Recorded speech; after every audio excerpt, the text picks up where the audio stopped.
Let me just give the dog water and then we can start our topics for today. I'm excited. Me too. Also, I don't know what's up with me today. Do you know what polenta is? What is polenta? Is that what you're eating? Is it a thing you eat?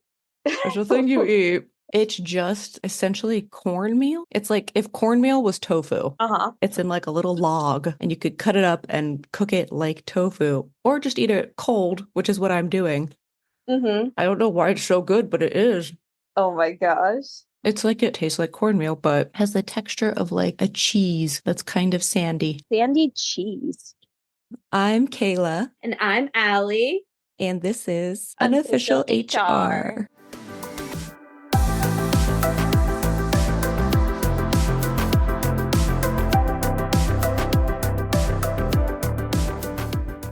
This episode, we're talking about comparing ourselves to others and what they should teach in school.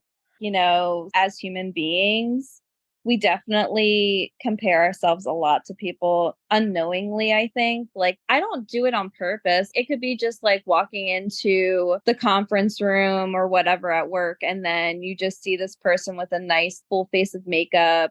Her clothes are nice. They're professional. They match. She put some thought into this outfit. And she's smiling. She smells good. And she looks like she's just awake and ready to go. It's like, what is your secret? Tell me now. I need to know. I feel like the secret is money. I know that's not always true, but money definitely helps pull that off. Like, if I got a job in an office right now, I don't know that I could make it through the first week with actually a different outfit every day, like to look professional and put together. Because I wear athletic pants every day to sit at home and work on my computer. I haven't had to prioritize that in so long. And the thought of adding that onto everything else that is happening in life and at your job and like at home, like I can't imagine having to give a shit about my outfit again. I don't think guys care that much. I mean, boyfriend puts a lot of thought into his outfits, but I was gonna say he looks pretty fucking suave, man. Like my hubby, he knows when he feels good and looks good because he's like, babe, this shirt looks real nice on me because I just went to the gym. I'm like, okay. But you bring up a really good point though about the money thing because okay, like not gonna lie, I would have this instant judgment in my head, and I feel like all of us go through that, you know, with the whole comparison of like the women who are just like fully put together. Also the rich people too. Like you're telling me you pay for someone to cook your food for you or someone to drive you around and someone to clean your house? watch your kids. Like you're so lazy. Like in my head, like sometimes like in the past I would think that way, but now I'm like, oh, you just don't have time and you have the money for it. Like as you fucking should, if I'm being honest. If you have the money for it, you hire that cleaning person, you hire that dog walker, aka me. I'm looking to be a full-time dog nanny. I get it. Like some people really just don't have the time for it. I think the whole comparison thing and kind of like looking down on people who pay for stuff like that, I think it's something that everyone does. I've done it before as well because I think the idea that someone could look as put together as those people look and also be doing all the shit that we're doing, that just is too much extra pressure on us. Like, oh, they're doing it, so I should be able to do that too. And if I can't, then there's something wrong with me. So kind of like justifying it to yourself, I think it's just a defense mechanism and a coping strategy. But also, yeah, if I could afford a house cleaner, I would get a house cleaner. If I could hire someone to just take my truck once a week and go put gas in it and wash it and just do all the car things. I hate car shit. I would pay someone so much money. Yep. I would pay someone so well to just do car shit for me. I can't fault people who have money for paying other people to give them their time back because it's so invaluable. I agree. You know, you just reach this peak of adulthood where it's just like all these things kind of just piled all at once. I don't even think college preps you for that. It doesn't. And I think about this so much. Like, there are a couple things I probably learned in college that were helpful. Like, do you think that time management is affiliated with maturity? Or do you think it's something that's taught? Or I feel like it could be a mix of both, right? About prioritizing things. That's where I'm leaning. Like, it can be taught, it can be learned. I feel like that comes with maturity or with someone telling you, hey, here's how you manage your time and you have to like practice this. But they don't teach you it in college. Not explicitly. They kind of just throw you out in the world and say, hey, Yeah. make sure to pay for this and make sure you attend this class. Yeah, you have class on this day. Here's your homework for the semester. Make sure it's turned in on time. And make sure to show up to class on time. Otherwise, it doesn't count. And you Yeah. have to restart the class or whatever, depending on the professor. I have nightmares about that. Really? The college I went to, there was a rule that I think it was if you missed the first day of your class, you were dropped from that class. Like you had to be there. And I have dreams where I'm like on my college campus trying to get to this class and I can't find the right room. And then I'm dropped from the class and I like need it to graduate. Like it goes deep. Now, you bring that up. So, like, I never went to an actual college. I mean, I went to the parties and stuff because, you know, you get invited. That's why people go to college anyway. You just weren't dumb enough to pay for it. But no, my question is, do they actually map out where you're supposed to go for all of your classes? Like, do they help you with any of that? No. Is there any introduction or No. you just figure it out? Is there a map? There's maps. You just have to go to campus and find where your rooms are. What I would see a lot of people doing, especially when I was a freshman, myself and some girls that were in my dorm, and a lot of other freshmen just the weekend before classes started, we were all wandering around campus with our schedules like, okay, so Monday I have to go here, and then I have to walk over to that building and go to this room. And then Tuesday, okay, I have to go up here. And it is like throwing you into the deep end of adulting. I think that's the whole point of college. It's not the degree necessarily. It's just if you're going somewhere like away from your family, for most people, it's the first time they've not been at home. Yeah. It's just like, okay, here you go. You need to figure it out. Like, you need to be completely autonomous and figure this shit out. How the fuck are you supposed to figure it out at 18 years old? I mean, we all were teenagers at some point in our lives, right? And there's no logical age other than when your frontal lobe is fully developed at 25, then you are considered a full adult. At that point, I mean, age in itself is so, it's interpreted differently, what's considered an adult in different countries, which was pretty interesting to think about because in America, in certain states, you can be tried as an adult for crimes and stuff. That's not even dependent on your age. It's dependent on the severity of the crime. Yeah. Which is messed up because they're basically saying, like, oh, you were an adult enough to make this terrible decision. You're then an adult enough for us to punish you. Yeah. As an adult. Like, that doesn't actually and then we're going to send you to jail for with life. adults. And it's like, with grown men. Yes. It's kind of scary if you really think about it. It's very scary. And also, you don't even get briefed on a lot of legality stuff in school. Yeah. Like, there's a lot of things that, like, how do you expect us as a society to progress well and fulfill all of these expectations in a work environment if you guys can't even teach us how to follow the rules of what society is asking of us? Like, don't commit crimes. Okay, well, what's considered a crime? Mm-hmm. And it's the whole idea, too, that, like, ignorance of the law isn't an excuse for breaking the law. And it's like, well, if I don't know that it's a law, how would I know not to do it? Like, yes, there are some certain things like, okay, I shouldn't murder someone probably. Yeah. Right. Like common sense shit. But like, you know, other stuff like turning left at a red light. I didn't know that was illegal for a really long time. I was doing that shit all over PA. There's no traffic coming. I'm turning left. I'm not fucking waiting here for 15 minutes. And someone was finally like, you can't do that. And I was like, why? Nobody's coming. They're like, it's illegal. And I was like, oh shit. Bro, that is so funny. That's what I'm saying. Yeah, like if you have this information, wouldn't the rational way to progress society efficiently be to share it? Right. And where is this shared? I want to know because it's not shared in a classroom setting at school. Yeah. And the expectation is, well, your parents are supposed to teach you how society works. And it's like, not everyone has parents like that. Yeah. And I feel like even asking those questions, like you've talked before about how you've asked a lot of questions related to your area of study, but asking questions about like life stuff too, I feel like really gets frowned upon. Because it's like the knee-jerk reaction of other people is to kind of power trip over you for that. If you're like, hey, Yeah. how do I use the parking brake on my car? Someone's gonna be like, oh my God, you don't know how to use the parking brake? I can't believe you don't know how to use the parking brake. And all that says is that that person has something they're wildly insecure about and they need to like put themselves above you in this thing. But like, Yes. why don't we teach high schoolers shit about like, hey, here's how you manage your finances in a reasonable way.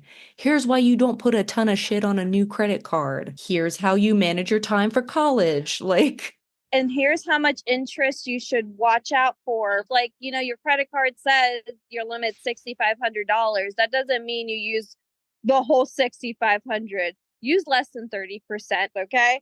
Don't use more than 30% on whatever limit you have on your card. You got it? That is unofficially a fact. Because that is supposed to be common fucking sense shit. But the only reason why I know that is because I called my bank and I asked them, because I asked them to also lower my interest rate on my credit card, because you can do that until it gets to the lowest rate every year. You can do it once a year. Another fun fact. nice. Maybe Yeah. we should do like a separate section of unofficial knowledge for people. Like, if you're a kid and no one told you this, I'm going to help you be better. Unofficial life skills. Yeah, like a life skills episode or Did you something. have that in high school? Did you have a life skills class? I knew how to like sew a little backpack. I think we talked about that. Yeah. Like one of those gym backpacks you can make, like with the like scrunch. But did they teach you Um, like cooking or anything like that? yeah, I mean, like, how to boil rice and shit like that. But I knew how to do that when I was like 8 years old. Like, Boyfriend is still teaching me how to bake rice. I never quite get it, but oh my gosh. Well, fun fact, I recently learned you're supposed to wash your rice before you cook it. yeah, we never did that growing up. Yeah, but I Thank guess it you. helps wash off the starches. I don't understand what that means. It makes it less sticky when it's cooked. I like a sticky rice, but there's certain kinds of rice for sticky rice. So is the rice dirty then, or is it just like a It's preference thing? Yeah, I think it's just a preference thing. It's not really that it's dirty. Like, I'm pretty sure that the classes that have gotten cut from a lot of at least state high schools in a lot of states is like home ec and life skills classes, along with a lot of like arts and music and things like that classes. Like, because one, there's not enough teachers. They don't want to pay teachers. No. And the things that are getting cut are like some of the things that have really helped me in life. But then I don't Like, know. I talked to my husband about this a lot, actually. Like, how useful would it be to have a class where it's actual useful skills? Like, as an example, till this day, I don't know how to change a fucking tire, bro. I know where my tire is. I think I know where the equipment is inside my car to change the tire, but I was never taught that. And then, you talk to people about it and they're like, oh, you have daddy issues. It's like, all I need to know is, can someone physically teach me? And they're like, well, that's what YouTube's for. But there's a difference between doing it and seeing it. Okay. With like how people kind of just put their own insecurities onto you, like, oh, you don't know that. I had an experience like that when I signed up for college once while I was active duty, and the person I had asked about like what a syllabus was, Oh, yeah. she had already graduated college and stuff, and she was a friend of mine, and she gave me the illest look, and I'll never forget it. And she's like, what do you mean you don't know what a syllabus is, Allie? And I'm just like, I haven't gone to school since high school. So yeah, so it really, like, even just this conversation with you and how they didn't even map out where to find your fucking classes, like, they're just setting you guys up for failure on top of putting you in extreme amount of debt with high expectation of getting to a class that you can't fucking find, but getting it in a timely manner. Like, seriously. It is challenging, but I feel like some people are just built for that. Like they like that and trying to figure it out. I wasn't. I was like petrified and just so worried constantly that I was going to fuck something up. Yeah. And then having constant dreams about it. Like, Still having dreams about it at 33.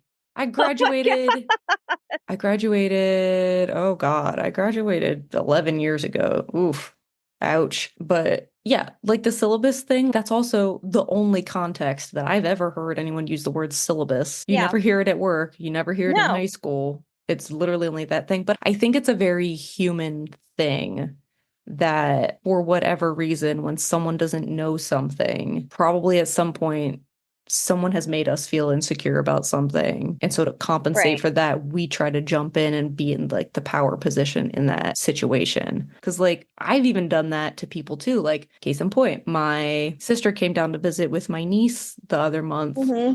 and she's from the same rural area like we are. And I was trying to tell her, oh, we're going to use the subway system here to like get around. And I think sent her a picture of the map. And she, of course, was like, I don't know how to read that. And I was like, oh my God, like, LOL, you country folk. Like, don't worry, I'll show you. Haha. Right. And she was like, haha, yeah, whatever. And then like 10 minutes later, I was like, I'm so sorry I did that. I don't know why I said that. I had to learn how to read this from this person. Like, I'm sorry that I put you on blast like that. That was so dumb. And I'm sorry Right. if I made you feel bad. And she was like, oh, I didn't take it that seriously, but like, thanks. But I'm glad that you're aware of it because a lot of people aren't aware of it. And what you say is kind of like it's just a common human way of responding to things like that because you're just trying to be lighthearted, but at the same time, it's kind of dickish. Yeah, super dickish. Yeah. Like, and you don't even realize you're being an ass until, you kind of sit there and you're like, man, I really shouldn't have said something like that. I should probably talk to that person and say, like, man, I fucked up. I'm so sorry. And they're like, I didn't even think anything of it. This is going way, way back, but the first instance I can remember of like that cycle happening for me was in first grade. We had a rule at recess where odd number days were this class's time to use the merry-go-round, and even number days were our class's time to use the merry-go-round. No one fucking told a bunch of 6-year-olds that our first day of school in first grade. Oh my God. So we get out at recess and, we're hauling ass for the merry-go-round. It's the most exciting thing there.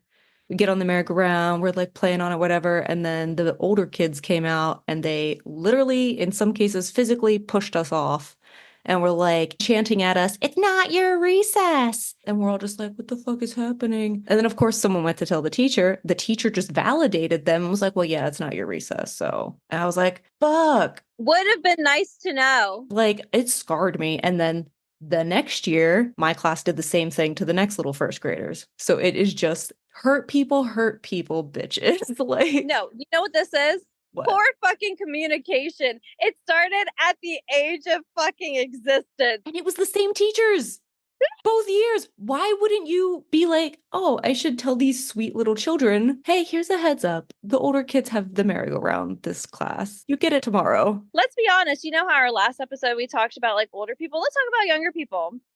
Younger people deserve the same kind of respect. Like you were young once as a kid. That's true. You should not be sitting there and demeaning kids for not knowing shit, okay? Like for the teachers to even just say like, yeah, well, you kind of deserve that. It's like, bro, I didn't fucking know. Like they should have just been like, you know what? We should have been better. We should have told you. So no, it was not your fucking fault. It was definitely the teacher. It totally was, but it perpetuated that cycle of like, oh, these kids Yeah. hurt me, so I'm gonna hurt these people the same way I was hurt and embarrassed. So that's where it stems from. So it's like, ooh, I guess this is how I'm going to treat people because this is like the social norm of things. And it's kind of fucking mean. Yeah. You bring up a good point about, I feel like it's a lot easier for me to notice things with the older generation because I guess I feel like I'm headed that way. Right. But yeah, it's very true. Like looking at the younger generation, and I feel like every generation does this. They look at the generation below them and they're like, well, we're fucking doomed. Like these kids with their Walkmans and their compact disc players. No, actually, I follow this one kid. He's like 2 years old, bro. This kid can a 2-year-old, Dos a años. 2-year-old. Oh. Dos años can do the area of a fucking rectangle. Oh, can you believe that? No. Radius times diameter? No, radius is a circle. It's L times W. Length times width. Length times width. Yes. Jesus. I had the right concept.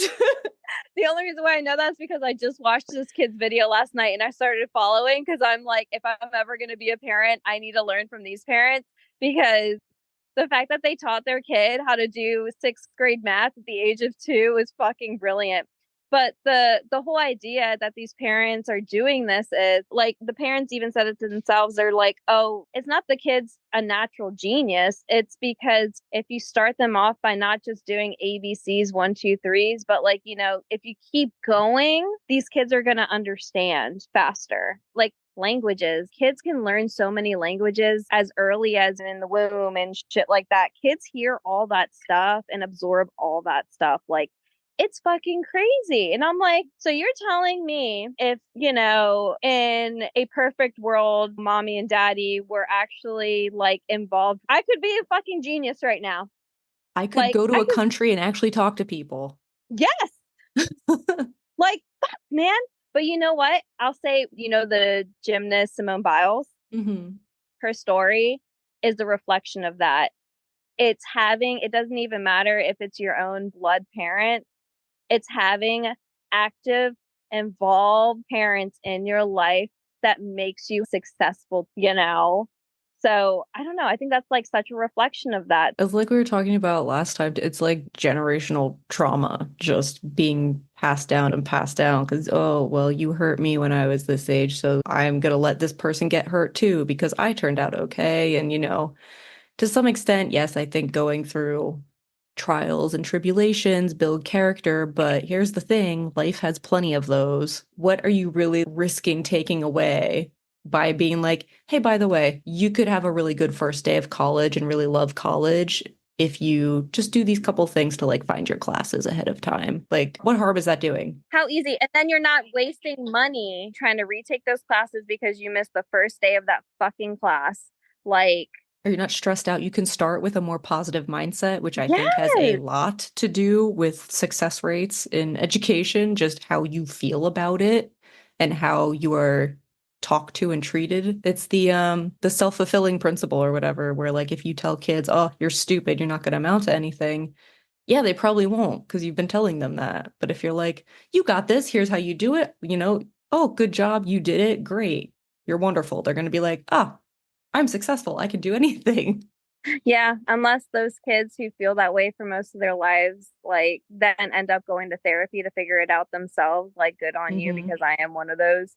And we are thriving, thriving, keep going. It sucks, but man, do you feel more fulfilled as a person? Like, I can say in my adult life, I feel so much more of myself as a person than I ever have. Like, just figuring out, like, who I am and what I like, how freaking cool is that? Hmm. It's cool.